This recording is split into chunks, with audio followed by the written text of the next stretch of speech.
guys!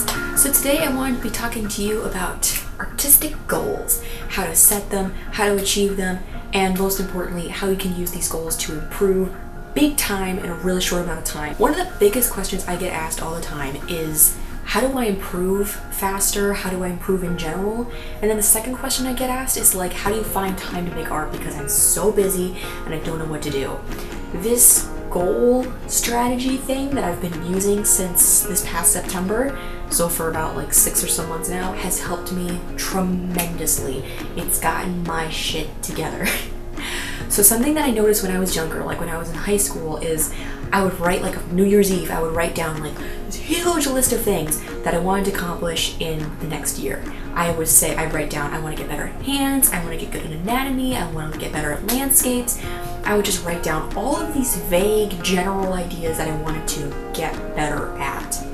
And then every year like clockwork, it would be New Year's Eve the next year, I'd look back at my goals and I'd be like, I don't really think I did these. I think I did them passively, but I didn't actively achieve any of these goals. I don't really know if I did them. So the next year I have basically a carbon copy of those goals from the previous year, and then a year would go by and I still wouldn't get them done. And that doesn't help anyone. But this is much more concrete than that. So let's just get into it. First things first, think to yourself, what are my goals? What do I want to get better at? What do I want to accomplish, etc.? And then what is my timeline? Do you want your timeline to be a year? Do you want it to be a semester? Do you want this to be like your summer goals? What is your timeline? Think concretely. And don't make it a week, don't make it a month. That's kind of, I mean, you could make it a month, but that feels very short. Make it a little bit more long term. And then think of whatever goals you want. They could be, I want to improve on a certain technique, like get better at anatomy. It could be, I want to get big on social media. I want to gain followers. Or it could be something like, I want to make a certain number of pieces. I want to have portfolio pieces because I'm in high school and I need a portfolio when I go to college, or I'm in college and I need a portfolio when I go to work. That kind of stuff.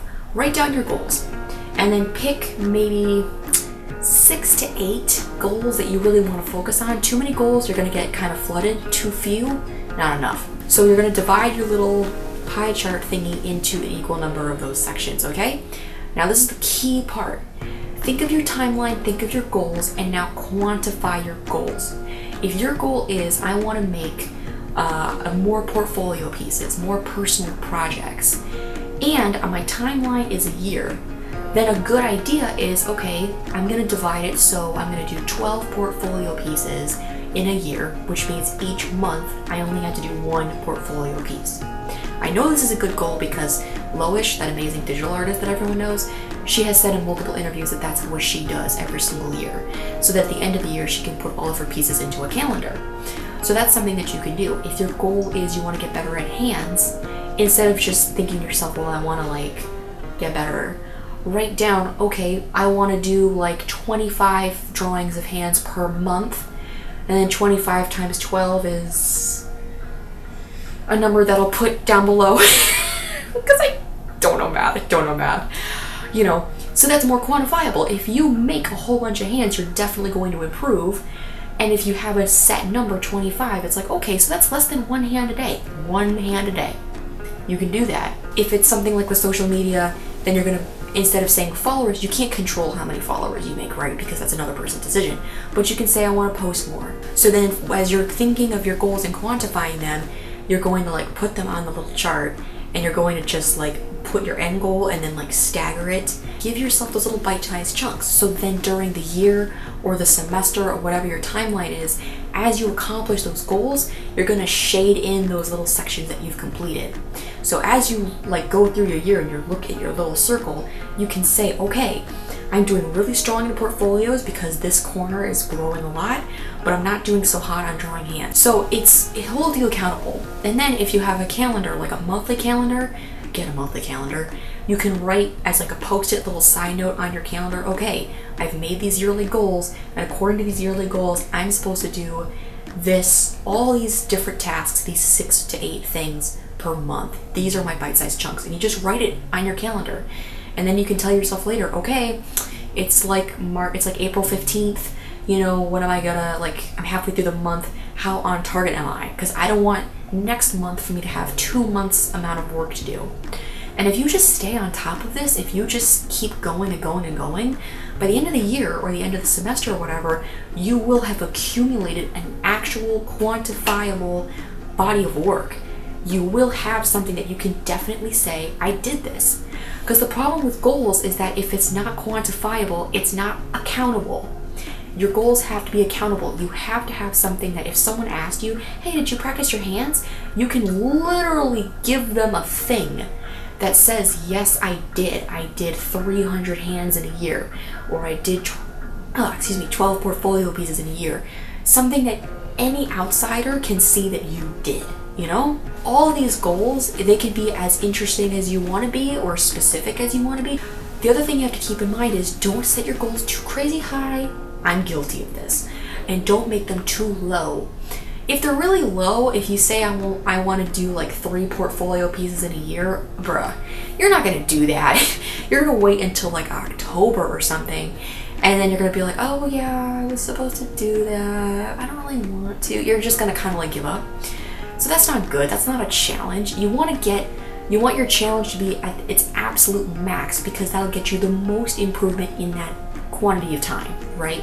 But then you don't want it to be too much.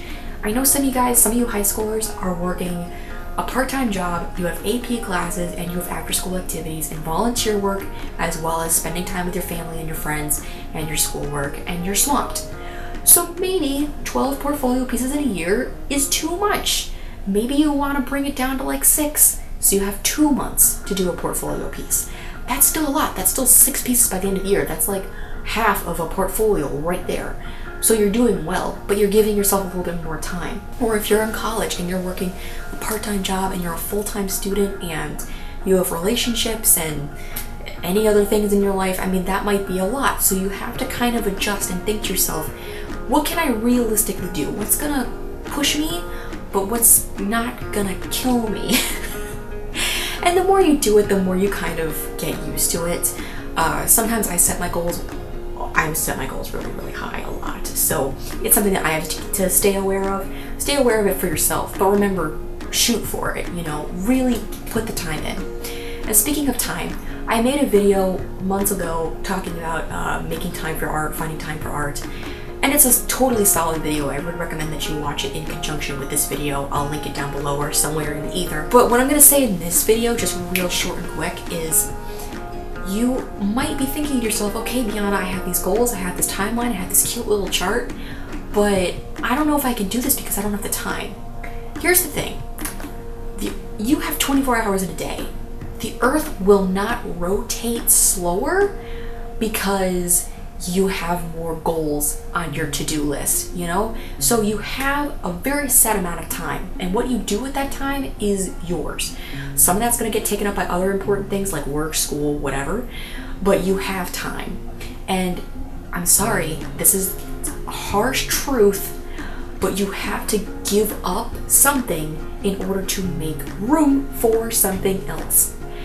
Guaranteed, everyone in their life, unless you are truly the most stressed out person in the world, everyone has probably a good couple little hours of playtime that you can just kind of relax and have downtime or whatever.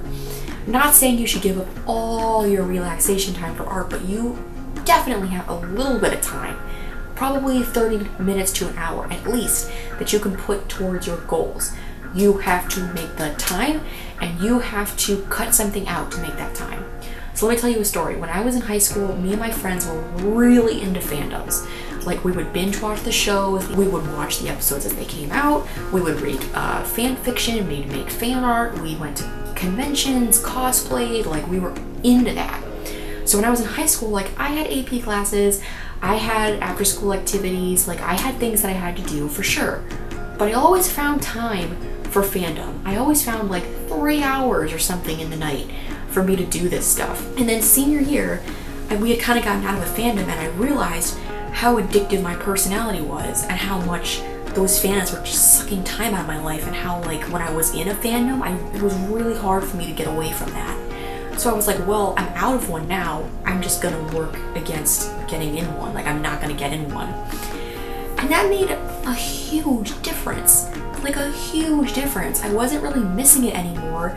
And and I was just like working more because I had more free time. And I'm not saying that like you have to cut everything blessed and pure in your life. If you really, really love fandoms or video games or whatever the hell you do with your time, if you love that stuff, you know, make time for it. But remember how addictive that stuff is, and make sure that it is a small reward, not a gigantic reward, and then you're kind of squeezing in like a little bit of time to do the priorities and the stuff that you're actually supposed to do. So now it's gotten to the point where I'm just so used to being productive and so used to always doing things that I can't sit down and watch. I can't binge watch series. And I'm always very strict with myself. I'm always like, Biana, I know you like TV shows, but do not watch any TV shows with really engaging plot and that has a fandom, because I'll get sucked into it. And because I'm really strict on myself, because I know myself, I'm able to just stay away from those habits and stay focused on my work. Your work is more important. I mean, you need to have play, you need to have rest, but if you're in high school and you're getting ready for colleges, you gotta get this stuff done. And if you're in college and you are terrified of graduation because you're gonna have a whole bunch of bills and you're gonna have to be a freelancer and that's scary, then you need to have that done. Like, you need to be producing artwork so that you're ready, you know? This is crunch time, people.